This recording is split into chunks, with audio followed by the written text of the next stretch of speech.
Hello everyone. मैं राकेश कुमार स्वागत करता हूं आपको। आज की क्लास में हम लोग बात करने वाले हैं कुछ बेसिक तरीकों के बारे में। आज की क्लास में आप मैन वर्ब की पहचान कैसे कर सकते हो उसके बारे में बात करेंगे। सब्जेक्ट की पहचान कैसे करते हो, ऑब्जेक्ट की पहचान कैसे करते हो, एडवर्ब की पहचान कैसे करते हो, उनके बारे में बात करने वाले हैं बहुत सिंपल से तरीकों में, बहुत ही कम समय में। सबसे पहले चलते हैं मैन वर्ब की पहचान करना। मैन वर्ब का मतलब होता है मुख्य क्रिया। ये मैन वर्ब की पहचान कैसे करनी है? तो पहला तरीका तो ये है कि वो सारे शब्द मैन वर्ब होते हैं जिनके लास्ट में ना लगा होता है। हिंदी में पढ़ना, लिखना, खाना, पीना, आना आना जाना, नहाना, धोना, सीखना, देखना, बनना, सोचना, ये सब वर्ब है, मैन वर्ब है। दूसरा तरीका पहचान करने का, वो शब्द वर्ब हैं जो सब्जेक्ट के बाद में आ रही हैं और जिनकी फर्स्ट फॉर्म होती है, जिनकी सेकंड फॉर्म होती है, थर्ड फॉर्म होती है, फोर्थ फॉर्म मतलब आईएनजी फॉर्म होता है या एस और एस लगता है, ये मैन वर्ब होती है। तीसरी पहचान, सब्जेक्ट के बाद में आने वाला भाग जो होता है वो क्या होता है? वर्ब होता है। वर्ब की पहचान करना। अगर आपको वर्ब की पहचान हो जाती है तो आप मैन वर्ब की मदद से सब्जेक्ट की पहचान कर सकते हो। मैन वर्ब से आप कौन का सवाल पूछिए, हु या कौन का सवाल, और जवाब में आपको किसका पता चल जाएगा? सब्जेक्ट का। मैन वर्ब से आप क्या और किसको का सवाल पूछिए और जो जवाब है वो आपको किसके रूप में मिल जाएगा? ऑब्जेक्ट के रूप में। मैन वर्ब से क्या और किसको का सवाल पूछते हैं और जो जवाब मिलता है वो आपका क्या हो जाएगा? ऑब्जेक्ट। कब, कहाँ, क्यों, कैसे का सवाल अगर आप मैन वर्ब से पूछते हो और जो जवाब मिलेगा वो आपका क्या हो जाएगा? एडवर्ब हो जाएगा। चलते हैं अपन पहले वाले सेंटेंस में। She give me a pen. पहले तो आपको मैन वर्ब की पहचान पता होनी चाहिए। मैन वर्ब की पहचान हो जाएगी फिर सारे काम आसान हो जाएंगे। यहां पर देखते हो गिव वर्ब का सेकंड फॉर्म है। सेकंड फॉर्म सिर्फ वर्ब का होता है, आपको पता है। इसका मीनिंग देना होता है। इससे भी आप इसका मीनिंग पता कर सकते हो। इस देना वर्ब से मैं कौन सा सवाल पूछूं कि जवाब में मुझे पेन मिल जाए? शी ने मुझे क्या दिया? क्या मतलब व्हाट? तो जवाब आपका पेन मिल गया, मतलब आ पेन बोलो क्या है? आपका ऑब्जेक्ट है। किसको दिया? यहां पे आप लिख देना किसको। किसको का जवाब सेंटेंस में बोलो क्या होता है? ऑब्जेक्ट। ये पेन देने का काम कौन कर रहा है? कौन का जवाब जो होता है वो सेंटेंस में बोलो क्या होता है? सब्जेक्ट। देखो आपने सेंटेंस में यूज होने वाले एक एक वर्ड की पहचान कर ली। सी ने मुझे पेन दिया। क्या दिया? पेन। क्या का जवाब बोलो क्या होता है? Object.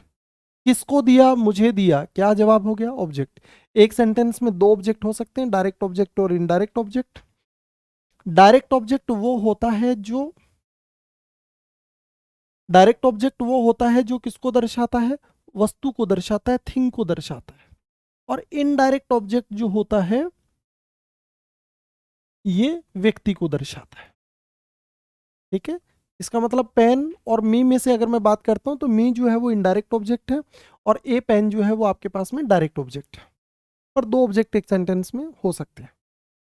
He wrote a story. Wrote का मतलब लिखना होता है, मैन वर्ब है ये अपने आप में। क्या लिखा? A story. और क्या का जवाब सेंटेंस में बोलो क्या होता है भाई? ऑब्जेक्ट। लिखने का काम कौन कर रहा है? तो ही बोलो क्या हो जाएगा आपका? सब्जेक्ट। देखो आप सेंटेंस में यूज होने वाले प्रत्येक वर्ड की पहचान करना सीख रहे हैं। She is going to school. Is helping verb है, गोइंग मैन वर्ब है। गो का मतलब जाना होता है।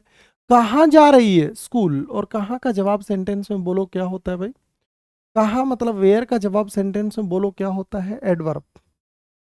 वैसे तो टू नाम का शब्द जो है वो प्रेपोजिशन है और स्कूल बोलो क्या है? नाउन है। लेकिन याद रखना ये प्रेपोजिशन प्लस नाउन दोनों मिलकर काम किसका कर रहे हैं? एडवर्ब का। आज आपको पता चला कि प्रेपोजिशन और नाउन मिलकर किसका काम कर सकते हैं? एडवर्ब का काम कर सकते हैं। ही केम एट 9:30। आया कब? आया यहां पे लिख देना कब। 9:30 बजे। कब का जवाब जो होता है वो सेंटेंस में बोलो क्या होता है? एडवर्ब। फिर वही बात, एट प्रेपोजिशन है, ये 9:30 नाउन है। प्रेपोजिशन प्लस नाउन मिलकर काम किसका कर रहे हैं बताओ? एडवर्ब का। He helped me there. किसको हेल्प किया है? मी मतलब ऑब्जेक्ट हो गया। कहाँ मदद की? वहां पे। कहाँ का जवाब सेंटेंस में बोलो क्या होता है? एडवर्ब होता है। ये मैन वर्ब है, ये वाला भाग बोलो क्या है? सब्जेक्ट। आप लोग आज की क्लास में पढ़कर आए हैं। देखो थोड़ा ध्यान से देखना है कि आप मैन वर्ब की पहचान कैसे करोगे। पहले तो ये पता करो सेंटेंस में मैन वर्ब कहाँ पर यूज होता है। पहली पहचान मैंने बताई, वो शब्द मैन वर्ब हैं जिनके लास्ट में ना लिखा होता है। पढ़ना, लिखना, आना जाना, खाना पीना, नहाना धोना, सोना सोचना, जाना आना पीना। वो शब्द मैन वर्ब हैं जिनकी first second third form ING form होती है। और सब्जेक्ट के बाद वाला वर्ब भाग वर्ब होता है। ये 3 तरीके हैं वर्ब की पहचान करने का।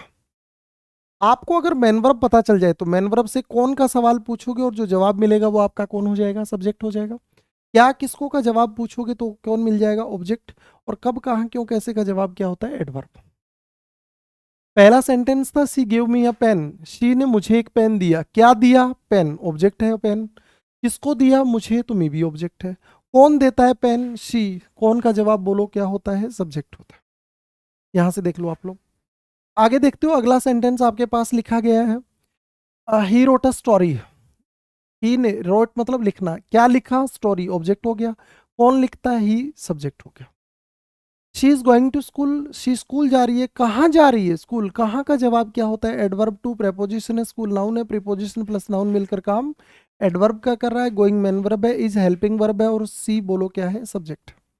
ही केम एट 9:30, 9:30 जो है एट प्रेपोजिशन है, 9:30 नाउन है, दोनों मिलकर काम एडवर्ब का कर रहे हैं। ही हेल्प्ड मी देयर के अंदर देयर एडवर्ब है और मी ऑब्जेक्ट है। दो ऑब्जेक्ट एक सेंटेंस में यूज हो सकते हैं, डायरेक्ट और इनडायरेक्ट। डायरेक्ट ऑब्जेक्ट वस्तु, इनडायरेक्ट ऑब्जेक्ट व्यक्ति को दर्शाता है।